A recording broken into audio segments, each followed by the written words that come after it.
us to him, but they made us materialistic.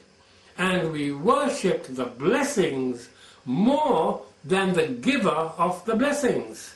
That is the nub of the problem. All this amounts to idolatry.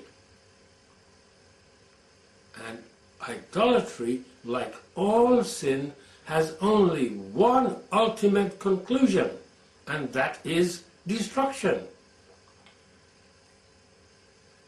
So our focus has to be on the Creator and not on the creation. As the nice and pleasant things, the blessings I'm referring to, have been tried for hundreds of years. You just have to travel abroad and see the awful situation that many people are in. Awful. But you know, all these blessings that we have had, we think we earned them. We think we are so bright. We think it's our intelligence, our education, and all this other nonsense. They are blessings. But they have not worked.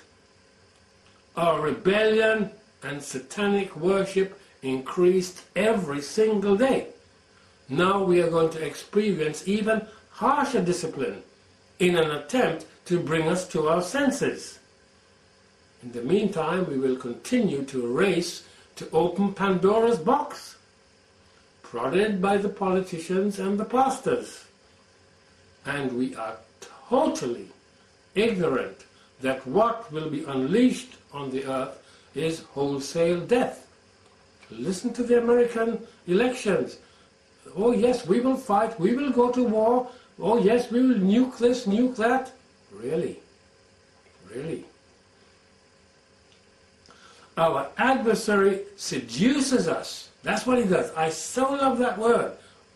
Our adversary seduces us to use science and technology with the aim of destroying ourselves. You are a victim of seduction and control and manipulation. Once you have been seduced, it is almost totally impossible, well, it is impossible, to escape from the destructive spider's web of lying, control, and manipulation if the eternal God does not intervene to free you. Fear of the loss of salvation is what is used to keep you in line, whilst lying promises of all the things you would like to hear keep softly caressing your ears as you are lulled to sleep, the sleep of death. It is a simple fact that most of the inventions that actually have been made have a negative impact. Not just on man, but on the entire creation. It might not have started out that way, but that's the way seduction works. When a man is seducing a woman, she doesn't have any clue what she's letting herself in for, does she? That's what seduction is all about. So unknowingly, somehow you are led down a path that you will not normally walk down. Satellites, planes are all used against us. The result is awful and tragic. This is the case in so many areas of life. I could give you a simple example, not to do with those very powerful things, just a simple one concerning myself. When I was a young man, I was working in London, and I had to go for a dental checkup. I went, and I was told I needed a filling. I needed some fillings. And the dentist just ran the drill, throop, throop, throop, throop. And I ended up with a mouthful of amalgam. It's only years later I learned that at that time the dentists were being paid per tooth. It had nothing to do with me having all faulty teeth. This means that for all these years, some 40 years, I have been slowly poisoned by the mercury in my mouth. I could literally write a book on all the ways we are being destroyed, but you can just simply check it out for yourself. I'm giving you the principle, and we will move on.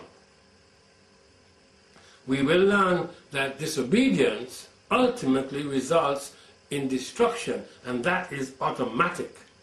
The entire universe operates on very, very rigid laws. There is just no other way. See why Christ had to die. There was no other way. The law had to be maintained. Don't worry with all these pastors who are telling you the law is done away. It's Old Testament and all sorts of confusion. View the Bible as a composite book. One of the biggest tragedies is the split between the Old and New Testament. If that page had been just never been put there, and one wasn't called Old and one wasn't called New, oh, much of the confusion would not exist today. Without law and order, there will be chaos, confusion, and ultimately destruction. We are clearly told that there are visible and invisible things. We are clearly told that if it exists, the eternal God has created it, regardless of what the lunatic evolutionists say. Colossians 1:16, for by him were all things created that are in heaven and that are in earth, visible and invisible. Got it? So there are things that are visible, and there's a whole world, there is a whole spirit world that is invisible, but very, very real, and more permanent than the physical world in actual fact. Whether there be thrones or dominions or principalities or powers, all things were created by him and for him. Note, by him and for him.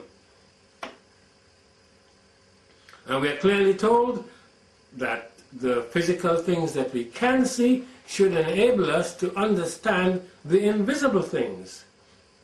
We do not have to go about vainly searching for quarks, protons, and whatever other elusive particles we might choose to do.